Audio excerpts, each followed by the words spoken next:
I don't really feel as though I'm the right person to give this talk. You know, my mindfulness is not what it could be. But I remember going on when I was on my ordination retreat, and one of we used to give talks. One part of it, we all have to give a talk, and one of the chaps gave a talk on mindfulness and how, you know, how the Buddha really implored everybody to practice and develop mindfulness, and the mindfulness was the whole of the spiritual path. And that was 18 years ago, and I'm still struggling. So, and there's a lot. So I'm just trying to get more of you here.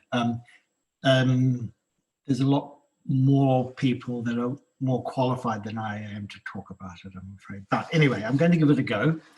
And I just want to direct you, first of all, to this book. It may be a different cover these days, but that's Sangharakshita's book on vision and transformation. And it's got, like all of these things, it's got a very, very good small chapter and in there on perfect mindfulness. So I'm going to draw a wee bit of the talk from that position.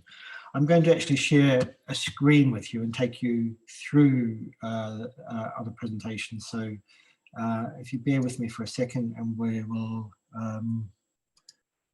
if I can do that.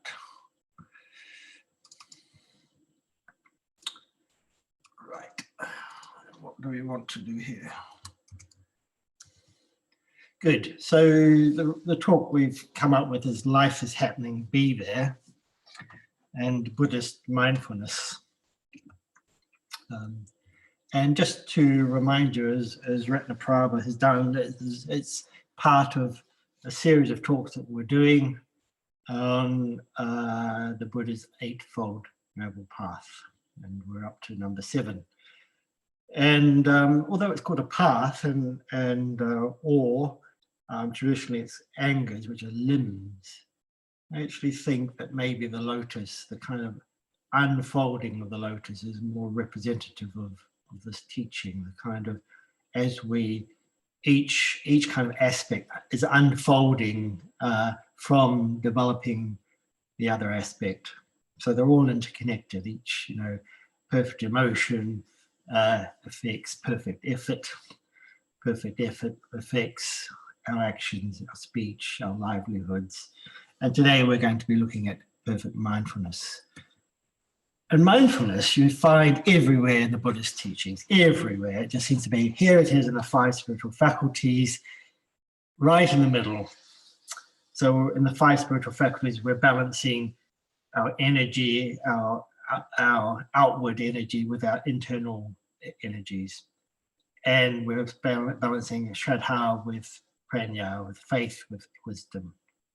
So we're developing all these 4 things, but mindfulness is said to be balancing and kind of holding it all together.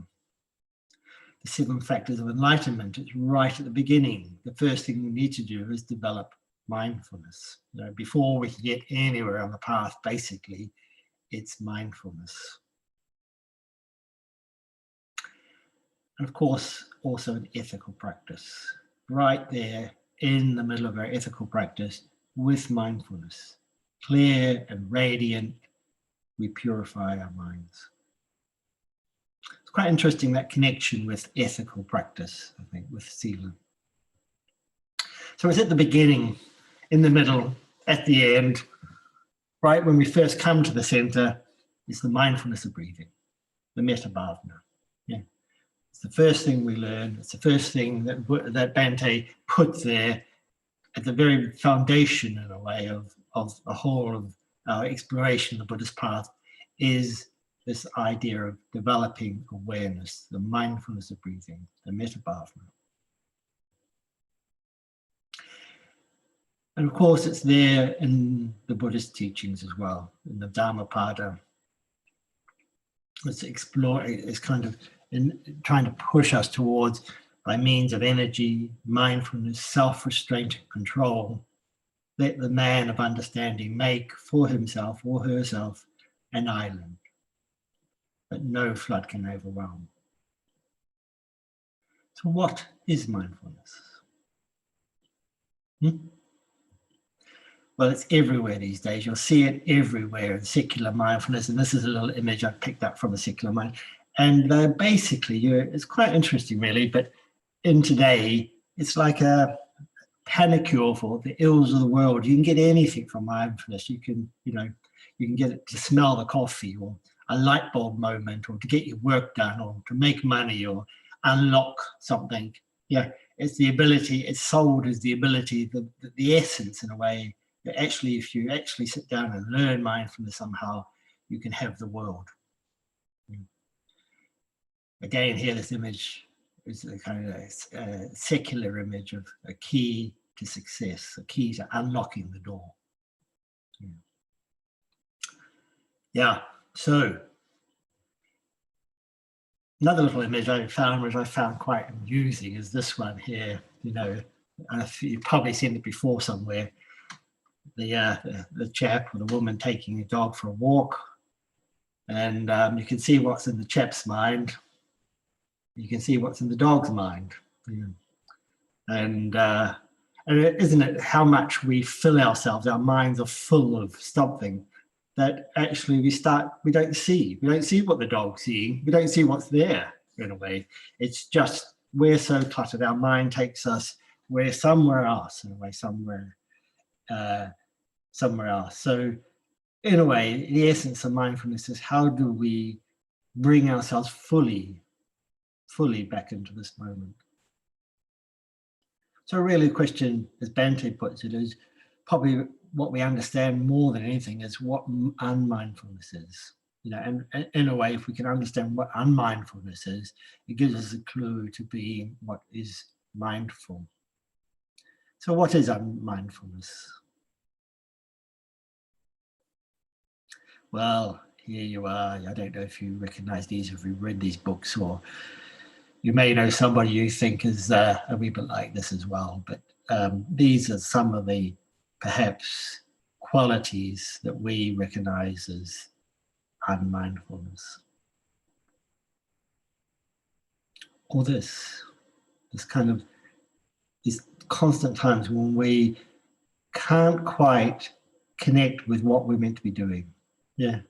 We lose contact with where we're meant to be going, or what we should have done, or all those moments. It's just forgotten. It's just lost. It's slipped out. It's kind of gone off the side somewhere, in our lives. This idea that somehow we haven't quite got it together and can't quite keep it going. Or perhaps lost in our thinking mind. So much of the time we spend up into our heads and our ideas and our words. It's like we're not even aware, in a way, of our bodies and how we are, and we're in our thoughts, in this idea or that idea. Or we're somewhere else, as the woman on I think it's on your left, the phone. I don't know how many of you know that. We're somewhere else. We're just totally into our phones, we're distracted in a way by being unaware of what's going on around us. We've got our coffees, we've got our phones. We're not really aware of our life or the world around us or our environment. Or distracted a wee bit, like the chap on the left. Suddenly our attention is taken away by some other deeper inner energy, inner pull. She's not, well, two women there, one's particularly happy about it and the other one's not so happy. So but we're being with somebody and we're not being with somebody. This idea that we're not fully able to bring ourselves into our connection with others. So there's lots of different kind of food, but generally, I imagine that we all understand this kind of sense of kind of not quite being connected. This idea of kind of losing a purpose, that time when we reach for the biscuit tin, or we're not quite clear what's going on. We can't stay with our attention. We just go from one thing to another. And Banti in his gives quite a old-fashioned but quite a lovely story about how one person goes from one thing to another. You know, the doorbell rings, the phone rings, he's meant to be doing this, but actually something else happens, and the whole day is kind of taken up with this loop until eventually he comes back at the end of the day trying to get done what he was going to do in the first instance. Yeah. And of course, mindfulness itself is the opposite of all those things. It's when we can kind of bring ourselves together. We can be present and engaged and alive. We know what our intent is. In a way, we're content also. We're content to be with what is. There's a sense, obviously, enjoyment and engagement in our lives. Yeah, we are focused and concentrated. We know what our purpose is. And really, mindfulness is this kind of sense of both being present and a continuity of purpose, a continuity of being able to take that approach and continue moment after moment of awareness. So I just put these slides in. I just thought they might help us just to give us a break, to bring ourselves back to our bodies, back to being present, just back to experiencing this moment as we go through, just trying to, it's so easy to get into ideas and concepts. So being aware, just allow yourself to kind of drop in to the image, drop in and feel and experience that image.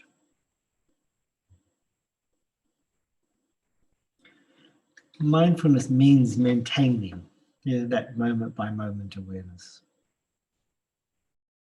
A set of thoughts, feelings, body sensations, surroundings, through this kind of gentle, nurturing, kind of gathering together. When we practice mindfulness, our thoughts turn to what we're sensing now, in the present moment. Yeah. Rather than rehashing the past or imagining the future, is what's there now. What are we sensing now in this experience?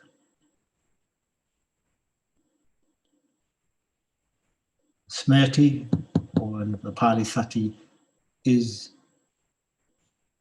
translated as mindfulness, the keen attention to express one's experience, be present to one's present experience, awareness of the present moment.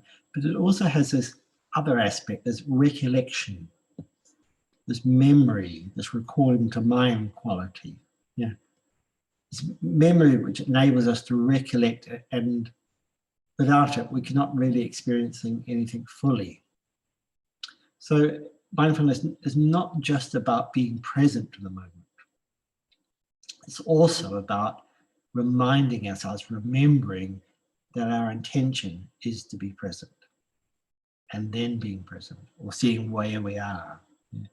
So it's a bit of a process that goes on, and these are a few Buddhist terms here, but this idea of having ongoing intentions, sampajana, is really what the basis is, because we need to have, whatever we're doing is this ongoing intention. I'm going to get this done. You know, I'm going to do the dishes. I'm going to write this letter. I'm going to develop mindfulness. Yeah, sampajana, this ongoing intention. Into that, we bring that into what's here now.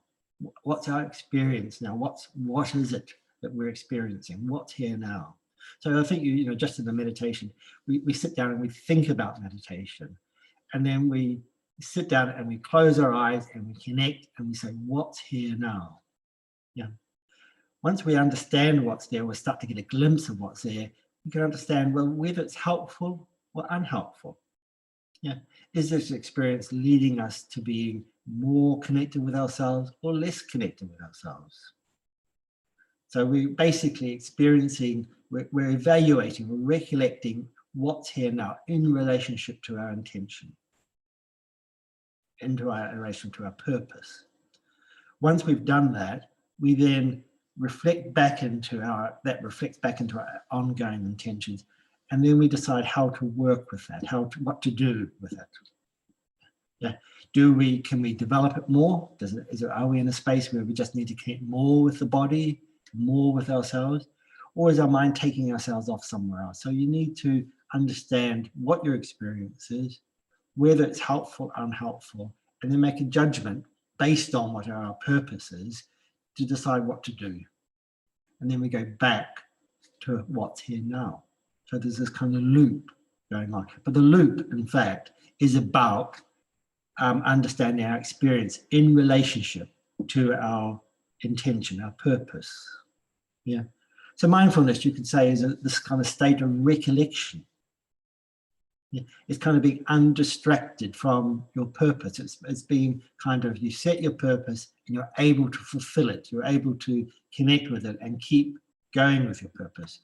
It's a kind of continuity and the steadfastness of this purpose.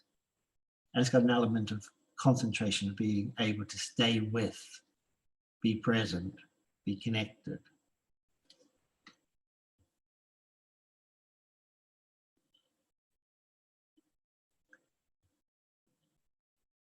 So the Dhammapada says mindfulness is, well, the Buddha talking, isn't it? Mindfulness is the way of the immortal. Unmindfulness is the way of death. Those who are mindful do not die, whereas the unmindful are like the dead. Thich Nhat Hanh tells us that mindfulness is the miracle by which we master and restore ourselves. The miracle by which we master and restore ourselves.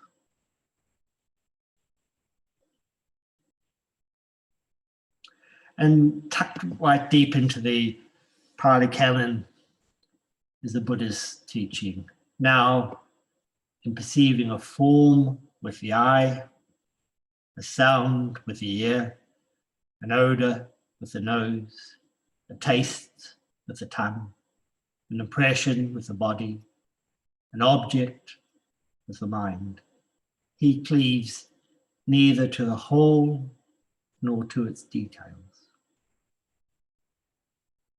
As he tries to ward off that which is being unguarded by his senses, might give rise to evil or unwholesome states, to greed and sorrow, he watches over his senses, keeps his senses under restraint. By practicing this noble restraint of the senses, he feels in his heart an unblemished happiness. I just want to pick up this point that mindfulness is basic human ability to be fully present. We all have it, yeah, to be fully aware of where we are, what's going on, yeah, and not overly reacting or being overwhelmed with what's going on around us. So it's a basic human attribute that we have. Have I gone backwards? Sorry. So it's this quality that we all possess. It's not something you have to conjure up. It's not like something like, it's the same with the metta bhavana. It's not something you have to learn. It's something we have. In a way, all we need to do is kind of allow it to develop and to grow and to expand. As again, the Dhammapada says, the fletcher straightens the arrow, so the man of understanding makes straight the trembling, unsteady mind, which is difficult to guard and difficult to restrain. And again, here, I think it's really important to know what we're up against. This idea that our mind does wander, doesn't it? It goes everywhere. It's so difficult to bring this practice of mindfulness together. That's perhaps, I give myself a little bit of leeway saying it's been 20 years or 18 years since that talk, because our minds are difficult to guard and restrain. But it is a jewel. I'm reminded particularly of that parable in the White Lotus Sutra, the priceless jewel, which I've extracted here. It says, the world honored one, it is as if some man goes to an intimate friend's house, gets drunk, and falls asleep. Meanwhile, his friend, having to go forth on official duty, ties a precious jewel within his garment and, as a present, and departs. The man, being drunk and asleep, knows nothing of it. On arousing, he travels onward till he reaches some other country, where for food and clothing he expends much labour and effort and undergoes exceedingly great hardship. And it's a content even that he can obtain but little. Later, his friend happens to meet with him and speaks thus: "Tut, sir, how is it you have come to this for the sake of food and clothing? Wishing you to be in comfort and able to satisfy your five senses, I formerly in such a year and month on such a day tied a priceless jewel within your garment. Now, as of old, it is present there, and you in ignorance are slaving and worrying to keep yourself alive. How very stupid. Go now exchange this jewel for what you need and do whatever you will, free all yourself from poverty and shortage."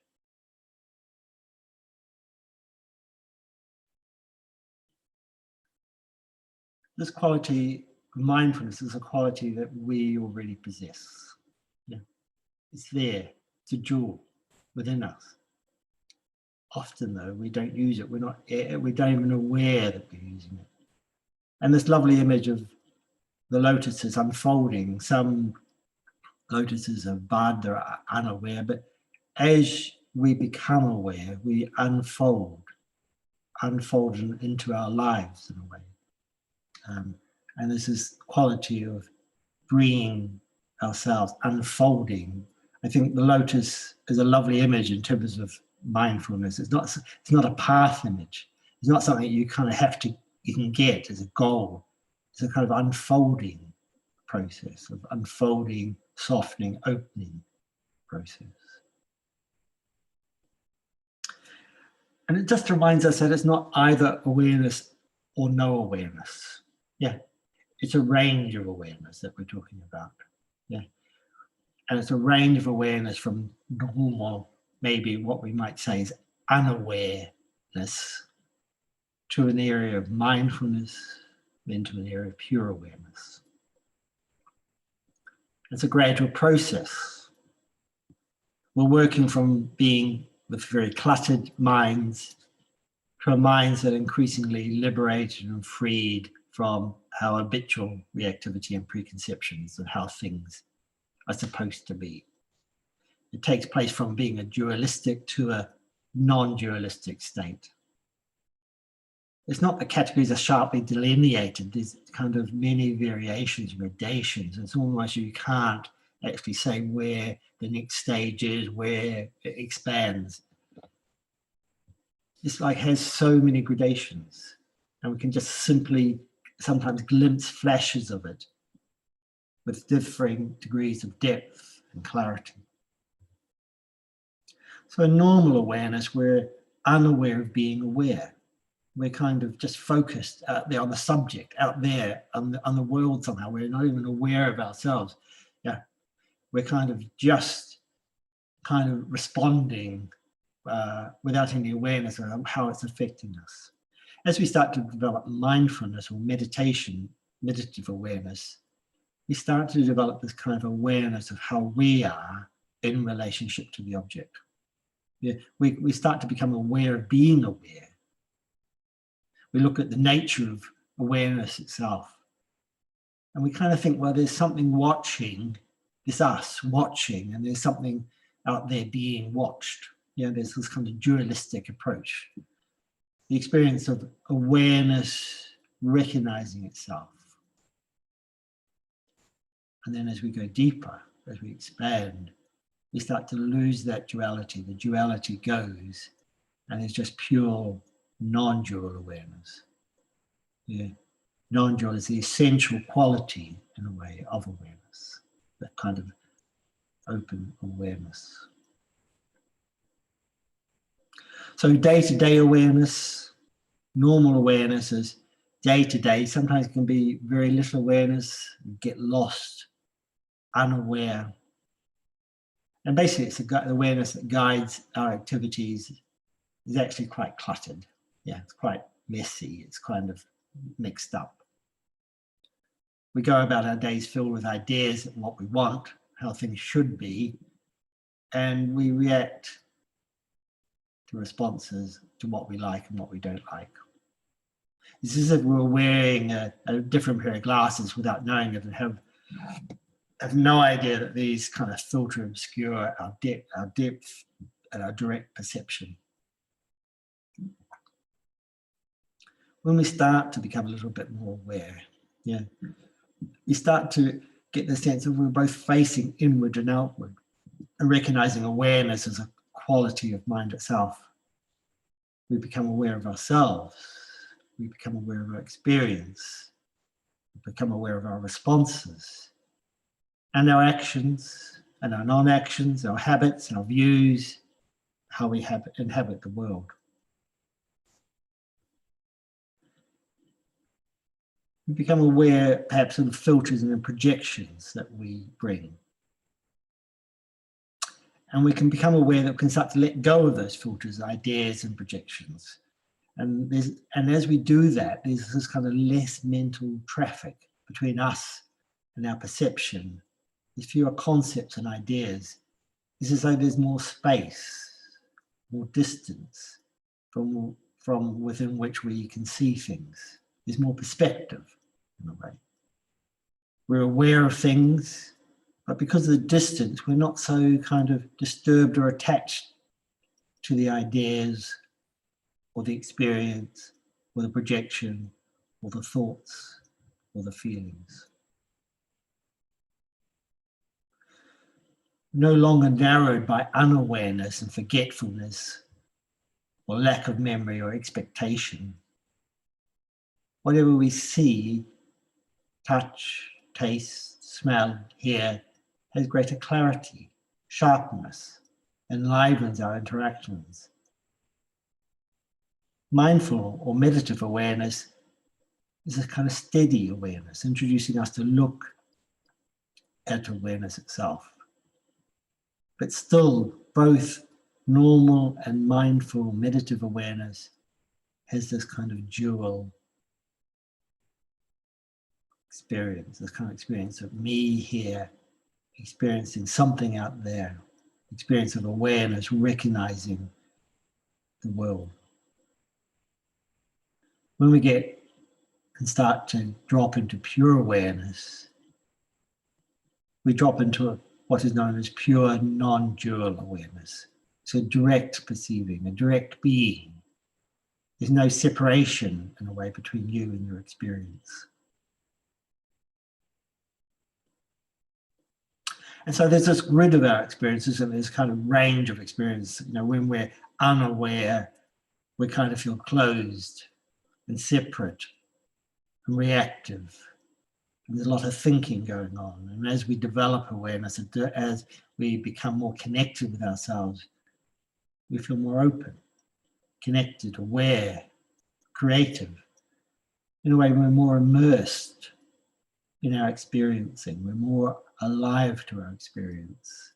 Yeah, we're more fully engaged in this experience of our lives.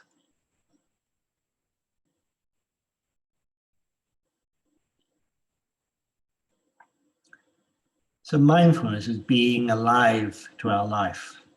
Yeah. Yeah. And you know, you see it with children, don't you?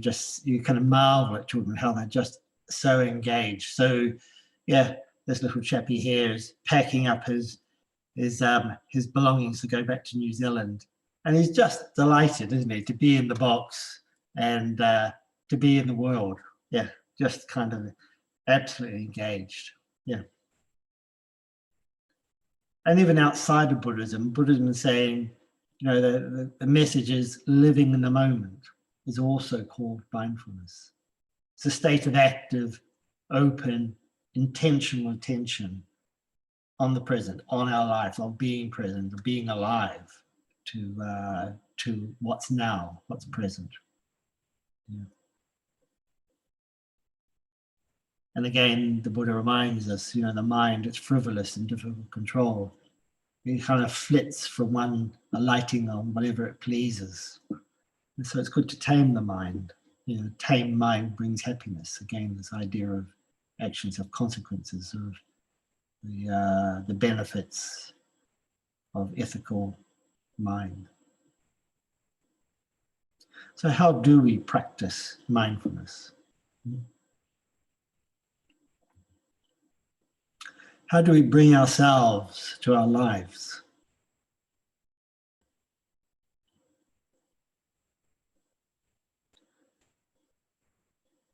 Well, it's a practice, it's a process. Yeah. It's about practice of just trying to keep, a bit like a meditation, keep bringing ourselves back, keep kind of connecting, remembering that's what we need to do. How do we grow awareness? We've already got it, so how do we grow it? Obviously, meditation is one aspect which we practiced, but we need to take it into our lives. We need to expand it so we can sit on the cushion for an hour a day, but halfway through the day, we've lost it again, haven't we? It benefits us, but actually something comes up and we're lost. And just as in meditation, awareness of body is critical. The awareness of the body seems to be central to this idea of actually bringing ourselves, focusing ourselves back. It's almost like the bodies are receptive of what our responses are to the world, and by tuning into the body, we're trying to tuning into actually how we're feeling about things, how we're responding, how we're connecting with the world. So often when we're ahead, we've lost that sense of our connection with how we're feeling and responding to the world. And one thing is to use mindfulness triggers. Used to, in the 80s, there used to be something mindfulness bells. It's kind of putting in place these ideas of just, throughout the day, something kind of makes us remember to bring ourselves back to being mindful, trying to develop the sense of, it's kind of triggering that sense of continuity of purpose. Maybe we need to use something outside of ourselves. We can set something on the phone to actually, give us a little alarm, and then we just take a moment to reconnect with ourselves. We take that moment, Or we have mindfulness moments that in the day in our lives that we just stop and connect. There can be moments like when you're brushing your teeth, or you go to the toilet, or you do the dishes. Just, you can put little moments in your life, or when you open the front door, or when you close the front door. You can put little moments in your life where you can start to just make sure that you're reconnecting with yourself in the body. Or you can expand that to have mindfulness days. Where you're having a day where you're practicing being. You get up in the morning, you may be meditating, and then you sit and you look out the window, you look at the trees, you taste the tea. You spend the whole day maybe cleaning the house mindfully. You just stop, all the distractions that are going on, and just try and spend a day, half a day, practicing, developing, being awake, keep connecting as much as you can with being present, being with yourself. You can have mindfulness times. One of the great times that are available to us is eating. It's a possibility that we can just actually eat and taste the food. We can be aware of what we're chewing.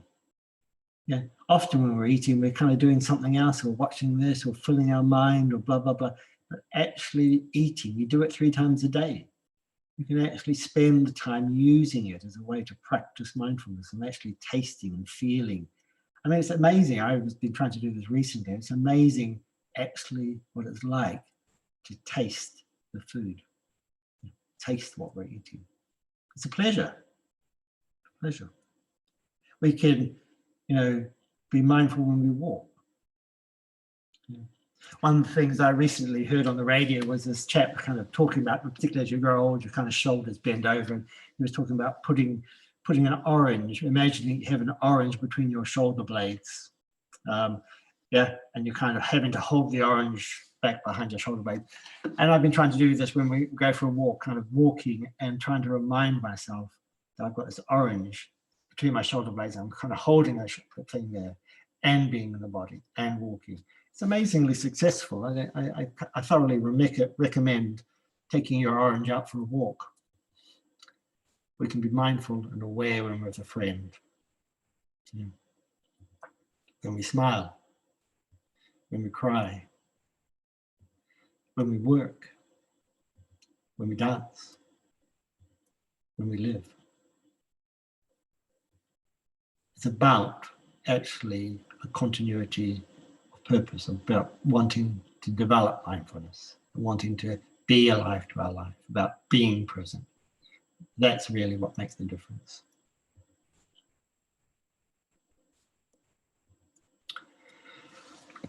One of the things that Thich Nhat Hanh talks about is making this your time. I think we do tend to split ourselves up. We tend to think, actually, we divide ourselves up and I'm going to do this now, I'm going to do that, I've got all these other things. I can't compart a part of our energy into having to do that later or to do this.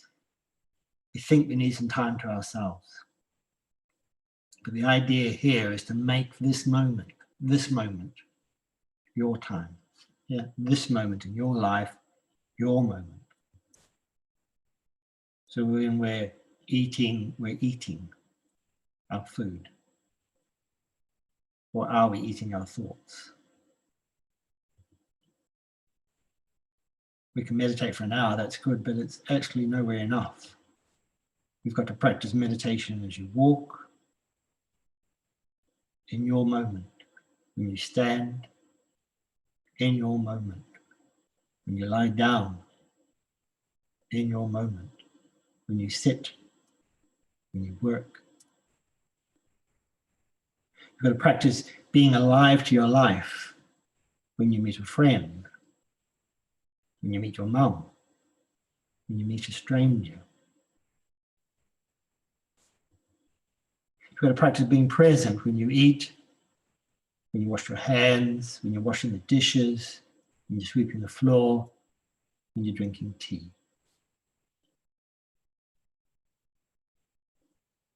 Practice being present now.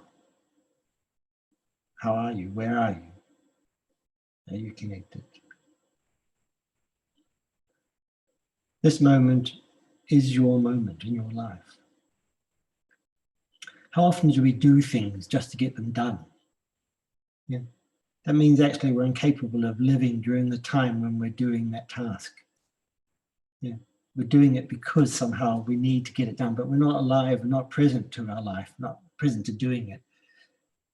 So we've got to make the things we do the most important things in our life. Yeah, when the dishes are just the most important things we're doing, and we're doing it fully, we're being there. This is us, this is our moment. Just as drinking tea is the most important thing in your life. When you're using the toilet, it's the most important thing that we're doing in that moment. Because only this moment is your life. So try not to rush on by without being alive or present to your life, to this moment. Drink your tea slowly, reverently, taking it in, tasting your life. It's almost like we need to drink it up, our life, in every moment. Can you be alive, fully alive, with all of yourself in this moment?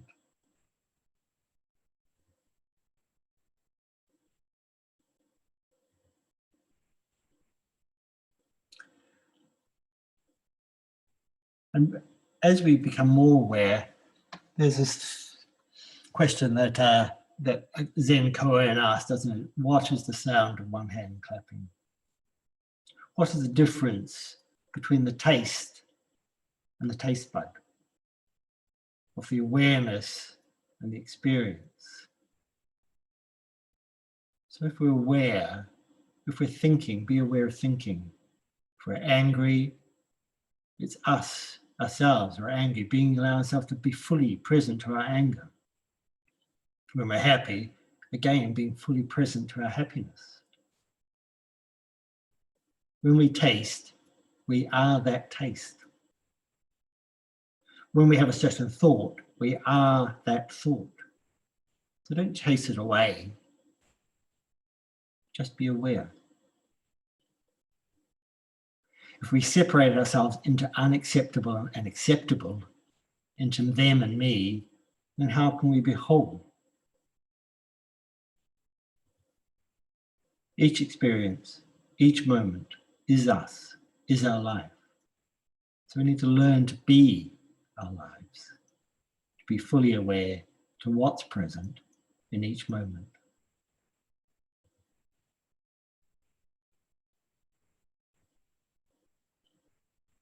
Mindfulness of the body, in the body. Mindfulness of feelings, in feeling. Mindfulness of mind, in mind. So what separates taste bud and taste?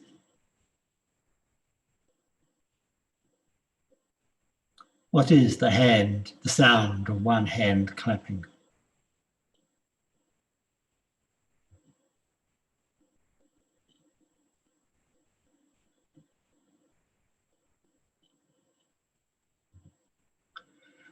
And what do we become aware of? Well, traditionally, the Satipatthana Sutta talks about the mindfulness of the body, the mindfulness of feelings, the mindfulness of mind, and the mindfulness of Dharma.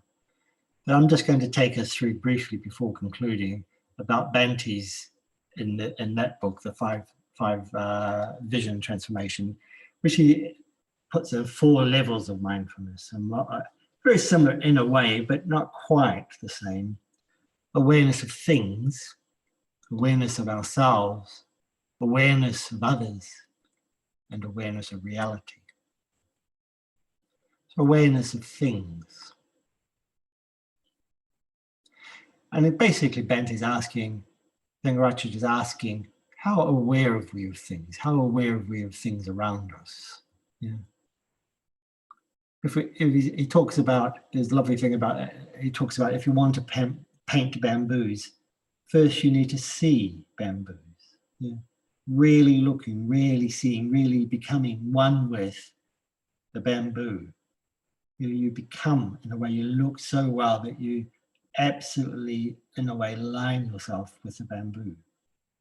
And this is how we should practice awareness of all material things, all things out there. We just look, we are aware of things outside of ourselves, of things. And when we look, we start to see, don't we? We start to connect, we start to notice. Yeah, we even connect with ourselves when we really start to look at something and feel it and experience it. So we should learn to look, learn to see, learn to be aware.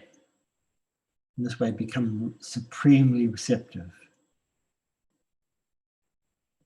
As Bhante says, thoroughly receptivity. Through receptivity, we become aware with, or at least fused with. Out of this oneness, a deep affinity, a realization of affinity. This should be how we practice awareness of material things. So it's kind of allowing ourselves to really open and connect and become, in a way, at one with things outside of ourselves. And then we're awareness of ourselves, the body, our feelings, our thoughts. Awareness actually of body and movement. So when we're walking, we're aware we're walking. When we're sitting, we're aware we're sitting. It's a physical, felt sensation. When we're standing, we're feeling we're standing. When we're lying down, we're aware how we're lying down, what it feels like. We're aware of the position of our hands, our feet, how you move, what your gestures are.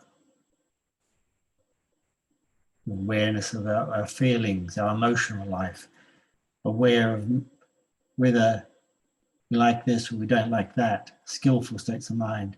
And through awareness, these things tend to be resolved. It's through awareness that we can start to resolve unskillful states of mind, unskillful, unhelpful states. We all know that through meditation. We know that by bringing awareness to what's going on in our lives, things start to resolve, start to fall into place. We can see them more clearly in a way. Awareness of thoughts, which is, massive, isn't it? Yeah, we're only very vaguely conscious of our thoughts. And they drift in and they drift out. Often we're not even aware of them. And when we are aware of them, it's, one of the things when you sit down to meditate, isn't it? It's quite amusing. People come to meditation, they suddenly say it's like, they're aware of all their thoughts, but, all that like a radio going on the whole time. But that's how our minds are sometimes, unless we start to sit down and become aware of it, that's what's going on. So it's only by watching our thoughts, we start to notice our thoughts, become aware of our thinking, where they come from, where they go. Perhaps watching our thoughts until perhaps in meditation our mind becomes silent and empty, but at the same time full, leaving only pure awareness behind. An awareness of others, not as objects, but really taking them in as people, to look, to take in there, to communicate. Yeah, it's almost like we can absorb other people, Yeah, just by seeing, by being, we can communicate non-verbally in a way. We just allow ourselves to feel and be with and connect. And awareness of reality, recollection of the Buddha. Dante talks about just kind of bringing to mind the Buddha, imagining what it might be like for him to be walking, teaching in India all those 2,500 years ago. But then we can also bring to mind through our imagination what it might be like to be the Buddha. Yeah. To imagine ourselves what it might like to be his kindness, or his wisdom, or his patience, or his understanding. And through that, in a way, we can start to imagine, recollect the Buddha and allow kind of aware of the reality itself shining through the Buddha. So just to conclude on this little section, and then I'm nearly there. Awareness of things. And Bhante talks about awareness of things that frees us from the taint of subjectivity, i.e. this I sense of subject-object. If we just can become aware of things, we can start to break down that sense of me and other, that sense of object and self. Awareness of ourselves integrates us, it refines ourselves, all our energies, it brings them all together. Yeah. And on others, Bhante used just as word stimulates. Awareness of others stimulates. And then awareness, reality, you've got three words: transmutes, transfigures, transforms.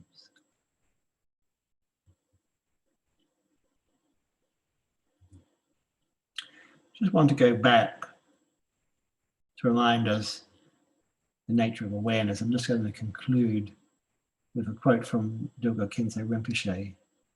But with this slide, I always like this slide because it's just so expansive. This universe is so expansive. You can kind of feel, you can kind of allow yourself to go into the image and feel the vastness, the openness, the space, and yet there's all this detail, this kind of minutiae detail. You can almost feel it kind of opening up and moving and expanding and changing.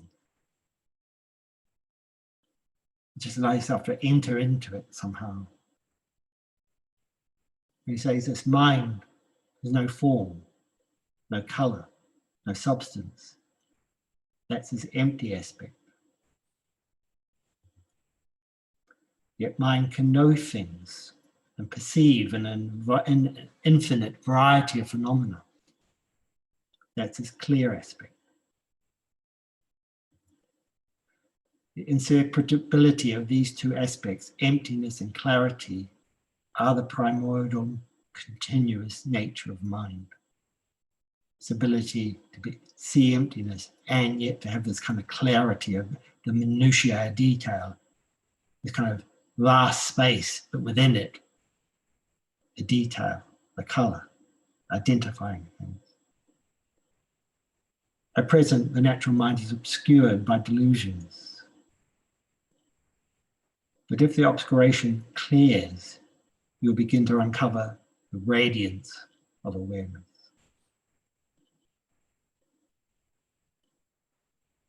Until you reach the point where, just as a line traced in water disappears, the moment's made. Your thoughts are liberated the moment they arise.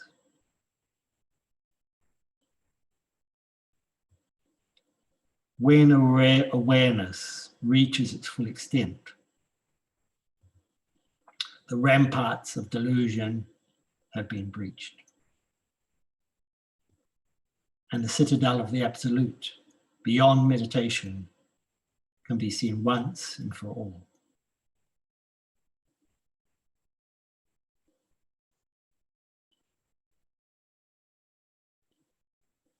When awareness reaches its full extent, the ramparts of delusion will have been breached, and the citadel of the absolute, beyond meditation, can be seen once and for all.